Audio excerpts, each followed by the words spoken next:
guys, what's going on? This is Jake and Vega coming at you again, this time with our new weekly segment called Weekly Pull, where we discuss what our comic books were from the last week's pull. Every Wednesday, as you know, well, if you don't know, every Wednesday is New Comic Book Day. It's when the new comic books are released, and we're going to talk to you guys about our last couple weeks or this past week and what came out, what we liked, what we didn't like, and just basically what are we reading right now. So, Vega, why don't you go ahead and tell the listeners at home exactly what you're reading right now. Alright, so the issues I picked up this week were Spider-Man by Brian Michael Bendis, the writer, and the artist was Sarah Pachilli. Standoff, Welcome to Pleasant Hill, writer Nick Spencer, and the artist was Mark Bagley. The Invincible Iron Man, issue 7, which is by Brian Michael Bendis as well, and Mike Deodato on the art. Mighty Morphin Power Rangers, issue 1, which is written by Kyle Higgins. The art is by Hendry Preseda. Alright, yeah, so my weekly pull, or last week's pull, was All New, All Different Avengers, issue 6 by Mark Waid, writing. Artist Muhammad Asrar. Star Wars, issue 6 by Jason Aaron, and art Lionel Francis Yu, one of my favorites. Old Man Logan, issue 3 by Jeff Lemire, art by Andrea Sorrentino. Just like Vega, Invincible Iron Man number 7 with Brian Michael Bendis and Mike Deodato, great team. Issue number 1, like Vega, Mighty Morphin Power Rangers by Kyle Higgins and Hendry Preseda. Daredevil issue number 4 by Charles Soule and Ron Garney. And last but not least is The Dark Knight 3, The Master Race, Book 3 by Frank Miller and Brian Azzarello. Pencils by Andy Kubert and Klaus Janson. So yeah, there's our those are my 7 that I picked up from last week, and those are Vega's 4 from last week. So Vega, why don't you go ahead and talk about your favorite comics were this past week and why? My favorite comics this week had to be Spider-Man by Brian Michael Bendis. I never really read kind of like Ultimate Spider-Man back then, but now I picked up the all-new, all-different one that has Miles of Spider-Man. And then issue 2, it was just different and very cool how Morales is trying to deal with being Spider-Man, and in this issue he gets his blessing from actual Spider-Man saying that, you know, you could be Spider-Man and all that stuff. And he actually goes and helps the Avengers in this one against Blackheart. When Blackheart whoops all their asses, Miles comes and saves the day pretty much, and they kind of all started respecting the Captain America and Iron Man and all that stuff. So it's very good and kind of leading to Black Cat coming along in the future. Ooh, Black Cat. But so it's very, yeah, exactly, very, very fine woman. Yeah, so that was one of them. And the other one I really enjoyed, which was very random, was Standoff, Welcome to Pleasant Hill. Why don't you tell them, why don't you give a little bit more background on what that is, because personally I didn't even know what it was about. Yeah, so right now it's the prelude to the Block Avengers event, and it is Avengers Standoff, Welcome to Pleasant Hill. So I had no clue what I was getting into. I saw Hill, so I had to figure how to do something with Maria Hill, obviously. And it did, but you don't get to that towards more like the ending of the book, and it just kind of like, it kind of felt like one of those mystery shows that would be like on TV, like in a perfect utopia kind of society, and comes to find out at the ending of the book that it's like a new negative zone, kind of like 42 zone to put villains away and all that. But then at the end of the issue, it shows that the main guy, who was just a random Joe Schmo that couldn't remember anything, turned out to be Zemo. Whoa. And the person who made him realize that was the Fixer. So I wasn't expecting it to be Zemo or the Fixer anymore. I was kind of expecting more of a hero type of thing. Right. But you come to find out it's a new place they're putting their villains, and they're brainwashing taking all their memories away, brainwashing them to be in this perfect utopia and stuff. So those two, I would definitely keep reading and seeing how they go. Obviously, Iron Man I will keep reading, and Power Rangers I will keep reading as well. The Silent Hill, would you recommend it to casual readers? Because I'm thinking about picking it up just for you talking about it. Is it something you would recommend? I would definitely recommend it, especially if it has like to do with the Avengers and all stuff. Mm-hmm. So it's going to pick up more, and Avengers obviously gonna have to deal with it. The cover does have both Captain Americas on it. And if it has Zemo in it, you know, Captain America will be coming around soon. So I will be seeing, like, how they get out of that utopia and what comes from there. So let's see I would definitely recommend it for a lot of people, though. Okay, cool. The 3 that I want to talk about, first off, is Invincible Iron Man number 7. Now, I'm not going to talk particularly about this issue, but I am going to talk a little bit about the series in general by Brian Michael Bendis. The art for the first 5 issues was by David Marquez, and since issue 6, Mike Deodato has jumped on. Both artists, great, very different styles, but I love them. But I'm actually really, really loving this Invincible Iron Man issue right now. Probably the best Iron Man since Matt Fraction back in, I want to say, 2010, 11, somewhere around there, right before the Fear Itself event. That was a total flop. But this is definitely the best Iron Man standalone series since Matt Fraction's run on, Stark Disassembled, which is one of my favorite Iron Man runs in the current mythology. Brian Michael Bendis has just a great way to humanize these figures, these guys who are much larger than life, especially somebody like Iron Man. He can bring them down to a human level to where you can really relate to who they are and the personal struggles that they're going through. So that's what I really love about the Invincible Iron Man. And he's also probably the first time since 2008 or so, or Matt Fraction's run, I should say, where Iron Man isn't molded after Robert Downey Jr.'s cinematic portrayal. So I really like that we're getting more of a comic book version as opposed to a movie version of Iron Man in the comic. Definitely would recommend picking up Brian Michael Bendis' Iron Man run, and be on the lookout for International Iron Man that comes out next week, right? Yes, sir, next week, and I completely agree with you on the Invincible Iron Man stuff. Yeah, it's probably my top comic of the week. The other two that I really quickly wanted to address were Old Man Logan by Jeff Lemire, and, this takes place after the Secret Wars event. I wasn't a huge fan of the Old Man Logan Secret Wars tie-in, but I'm actually really liking this Old Man Logan series now. It's on, like I said, issue 3.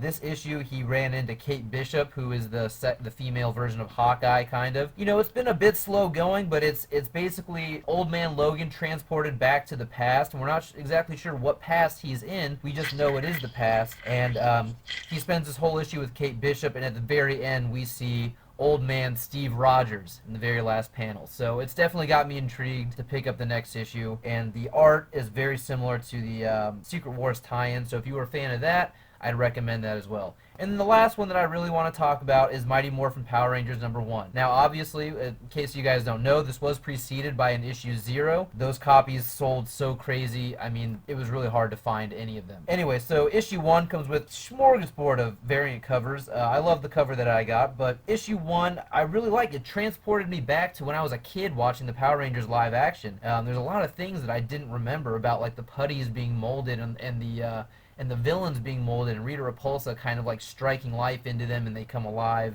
Some great villains that I hadn't really thought about in a while, like Goldar. Of course, we get to see all the classic costumes. It's Tommy dealing with being a Power Ranger now and not being a villain. But it's been updated for the 21st century, for the digital age, which can come off as cheesy and it can come off as a bit of a gimmick, but it really works because these kids are in high school, so it feels organic. I'm definitely going to keep reading. They're doing a great job with it. Completely agree. Absolutely agree. Very good. Thank you, sir. Vega, why don't you tell us about your least favorite comic book of the week? If I had to pick one out of the 4, it'd probably be Power Rangers. I mean, it's the Power Ranger. I mean, I liked it a lot. I'm gonna keep reading it. If I had to pick one of the 4, it would just be Power Ranger. I mean, not all there wasn't that much action. If you wanted to really critique and all stuff, I mean, you got a little action at the end stuff, and you had Bone Skull and all them on their Power Ranger thing. I kind of just want to see more of the Rangers and stuff. If I had to pick one, it would be the Power Rangers. Yeah. Nitpick. I can agree. I mean, I can see that it's definitely setting up. It's got to lay the groundwork. So I can see that probably your least favorite, as opposed to some series that are already well into third, fourth, fifth issue. So no, I get that. My least favorite comic book, unfortunately, this week was Daredevil issue 4 by Charles Soule. It's just not living up to the predecessors like Mark Waid's run and Brian Michael Bendis, Ed Brubaker. This series is just severely lacking. And again, we get to see a Old Man Captain America cameo in Daredevil, but Captain America, Steve Rogers, just doesn't feel like Steve Rogers to me. And that's my problem. I don't think Soule really has a grasp on some of these characters. And also, the villain is just so boring. This villain, whose name is Ten Fingers. Let that sink in for a second. What? Yeah, the villain's name is Ten Fingers. Apparently, he's an ex-member of the Hand, who's starting up this kind of cult that people are just buying into. Daredevil's got himself a sidekick now. His name is Blind Spot. He's an illegal Asian immigrant, and I see it was trying to be politically relevant, but this series is unfortunately just falling short for me. It's just not living up to Daredevil, and Daredevil's one of my favorite heroes of all time. So I had high hopes. I'll probably give this series 1 or 2 more issues. After that, I'm thinking it's probably going to be pulled out of my pull list. There you have that. Yeah, I mean, it's tough to follow some of those writers for Daredevil, too. So. Oh, of course, yeah. And, Charles Soule, I will say he has spread himself thin. I think he's doing at least 3 other series right now, one of them being the Uncanny Inhumans, which I'm actually really enjoying. Yes, agreed. Yeah, so, I don't think he's the right pick for Daredevil, and it's a series that I would I'm not necessarily recommending to anybody else. That's So, fine. Hey, absolutely. all right. So Vega, introduce who is your hero and or villain of the week. My hero of the week will be Mr. Miles Morales. Just for the simple fact, in Bendis shows him dealing with the struggles of school and failing and being a kid and trying to be Spider-Man and stuff, but saving the Avengers from Blackheart and whatnot. So it was awesome to see that. Miles Morales is my hero of the week. And who is your villain of the week? My villain. I mean, he was in there for absolutely .2 seconds. He was there for one page, but it's going to be Zemo because it was shocking and I didn't expect it at all. All right. So in Welcome to Pleasant Hill, seeing Zemo at the end, I was like, oh, okay. Now this comic means business now because this random guy named Jim, who had no clue who he was, finds out he's Zemo. So Zemo will be my villain of the week just for the simple fact it was so shocking, and I can't wait to keep reading. Can't wait to keep reading it. My hero of the week is going to be the uncontested Invincible Iron Man by Brian Michael Bendis. Bendis is doing a great job of making this a character piece. It's not a carbon copy of the Robert Downey Jr. cinematic portrayal. Bendis is showing us that he's not this infallible guy. He's got insecurities just like everybody else, but he still does what he has to do, and he does it with a little bit of classic Tony Stark charisma. So definitely my hero, and I'd be surprised if anyone knocked him off for the next week. And my villain of the week, really kind of by default, would be Vision in All New, All Different Avengers by Mark Waid. Again, it's something that has been building for a couple issues. It's not something that blindsided you, but due to the fact that all the other villains were boring like 10 fingers. Vision turning on the Avengers. Yeah, 10 fingers. Vision turning on the Avengers is something that I enjoyed. You know, it's what brought me back because that series was actually about to be pulled out of my pull list as well. So I got to give it up to Vision. So Dark and Vision, there you go. Hero and villain of the week. Vision, there it is. Last thing we want to do is tell you guys about what our next week's podcast will be on, because I pulled so few issues this week. Again, this is on Wednesday, and we're giving you guys last week's pull list. It's just 2 issues. It's Amazing Spider-Man number 8 and Thor number 5. So those are the 2 that I'll be talking about my pull list. But the other thing that I got that I really am excited to read, and I want to do another little small segment we're going to do within this one, I'm going to call Classic Callback, and I'm going to be reviewing Identity Crisis by Brad Meltzer and Rags Morales from DC Comics. It's something that I've heard great things about, and I can't wait to read it, and it's something that I'm looking forward to talking about. What about you, Vega? Yeah, my poll list for this week, obviously. We both have Spider-Man issue 8 and Thor issue 5, yes. And I also got Vision issue 5. I haven't started the series yet, but I have all the issues, so I'm going to start it, and I will give you my take on it next week. Alright guys, well, that's all we have for you today. What are you guys currently reading? Is there something you would recommend us picking up? Did we not talk enough about a certain comic you were interested in? Let us know in the comments below. And as always, please like and share this video. And please remember to hit that subscribe button. Also guys, be on the lookout tomorrow for the final Civil War trailer, where we're going to give you our final initial thoughts on this last trailer. And join us again next Wednesday for the next weekly poll. Thanks guys.